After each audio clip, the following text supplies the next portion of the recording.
Don't ignore a shuffling walk. If you or someone you love has started dragging their feet, that small change can dramatically increase the risk of tripping and falling, and it's often a sign of an underlying problem. Today, I'll explain the 10 most common causes of a shuffling gait, what your doctor will look for, and 5 practical fixes you can start right now to walk safely and more confidently. Welcome to Health is Wealth. This video is practical, no fads, just evidence-based tips you can apply today. Shuffling your feet may seem harmless, but it's a common gait issue that increases fall risk in older adults. Why shuffling matters: a shuffling gait lowers foot clearance, increases trips on thresholds and rugs, and reduces the ability to react to obstacles. That makes even simple household surfaces dangerous. Recognizing shuffling early is the first step to preventing serious injury. 10 common causes. 1. Muscle weakness can affect joints, ankles, and hips. 2. Joint pain or arthritis limiting motion. 3. Loss of foot flexibility, stiff tissues. 4. Balance system changes, vestibular, vision, proprioception. 5. Vision problems, decreased environmental cues. 6. Fear of falling, short steps and stoop posture. 7. Medication side effects, dizziness, stiffness, tremor. 8. Worn or poorly fitting footwear. 9. Environmental triggers, slippery floors, poor lighting. 10. Neurological or non-orthopedic conditions, Parkinsonism, dementia. 11. The right shoes. The right shoes can keep you safe and make you less likely to fall. There's no point in learning how to walk mindfully, strengthening your ankles, and training your brain if your feet are trapped in the wrong shoes. A study in Footwear Science reports that almost 45% of falls among older adults are linked to improper footwear, many of them occurring inside the home. Shoes that increase fall risk include loose slippers, slick-soled shoes, footwear lacking heel support, and overly heavy or rigid models. These types impair step control, disrupt balance, and leave the wearer more vulnerable to falling. What will your provider check? When you bring this up to your doctor or physical therapist, they'll perform a gait analysis, check strength and joint range, review medicines, and, if needed, order imaging or refer for neurological assessment. Early diagnosis matters because some causes are treatable or improvable with therapy. 5 practical fixes you can start today. 1. Foot and ankle strengthening.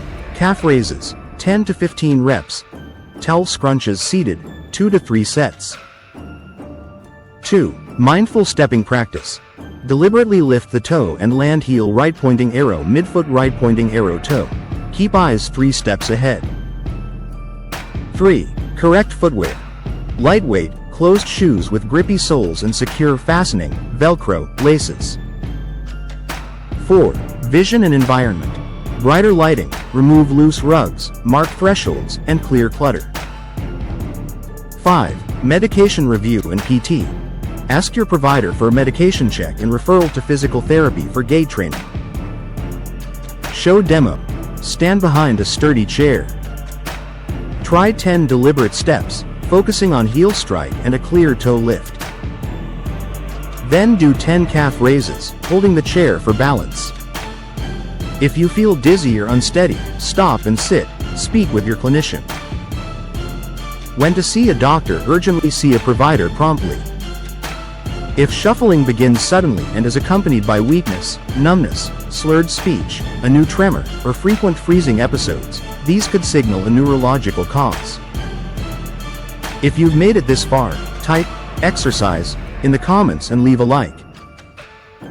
These small actions help this channel grow and reach more people who need support and guidance for healthy aging. What is proprioception? Proprioception is your body's internal sense of position and movement.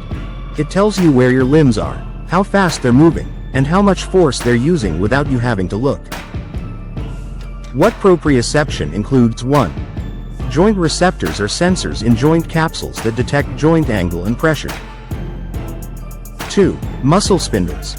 Tiny stretch receptors inside muscles that measure muscle length and rate of change, important for detecting when a muscle is being stretched. 3. Golgi tendon organs are sensors in tendons that detect tension, force in the muscle-tendon complex.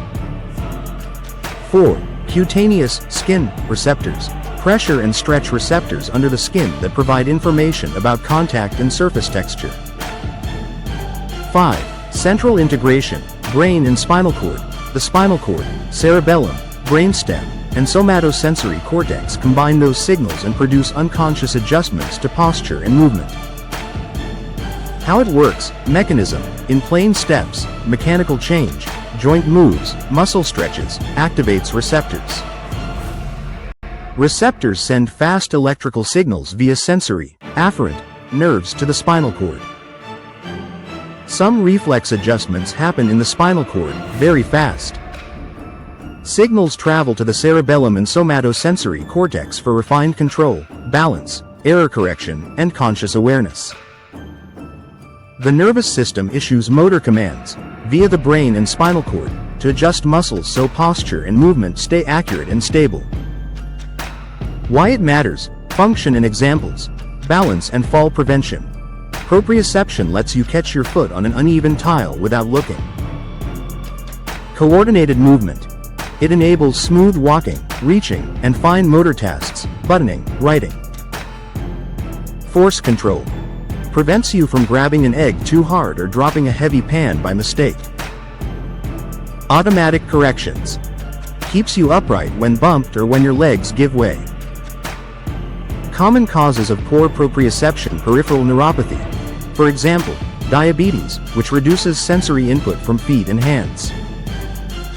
Aging, receptor sensitivity and nerve conduction slow down. Joint pathology or surgery, damaged joint receptors or altered mechanics. Neurological diseases, stroke, Parkinson's disease, and multiple sclerosis. Immobilization. Periods of inactivity reduce receptor responsiveness. Medications or vestibular problems may indirectly worsen balance and sensorimotor integration. Signs someone has reduced proprioception: frequent tripping or stubbing toes, especially on flat surfaces. Needing to look at limbs to place them, example, watching feet while walking. Unsteady gait, wide stance, or shuffling steps. Difficulty doing tasks with eyes closed, example, touching finger to nose. Feeling off or unsure where a limb is without visual feedback. Quick clinical tests and observations. Simple, drberg test. Standing with feet together, eyes open, right pointing arrow, then eyes close. Sway or fall with eyes closed suggests reliance on vision over proprioception, vestibular function. Single leg stance. Time the stand on one leg, eyes open, right pointing arrow, eyes close. Joint position sense test. Clinician moves joints and asks patient to mirror with opposite limb or report position. Tandem walking, heel to toe test. These are screening checks. Formal assessment by a PT or clinician uses instrumented gait analysis and more detailed sensory testing. Exercises and interventions to improve proprioception: practical, progressive, start slow, supported, and safe, especially for seniors or anyone with balance issues. Hold a chair, wall, or have a helper nearby. Beginner, daily, ankle pumps and circles. 1 to 2 minutes each foot. Towel scrunches, seated, 2 sets of 10 to 15 reps, improves toe arch control. Calf raises, supported, 2 to 3 sets of 10 to 15 reps. Progression, 3 to 5 times per week.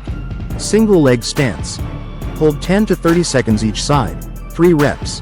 Progress to eyes close. Heel to toe, tandem, walks, 10 to 20 steps each attempt. Mindful stepping practice.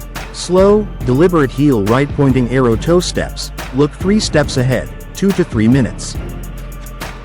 Balance cushion or foam pad stance. 20 to 60 seconds, repeat 2 to 3 times.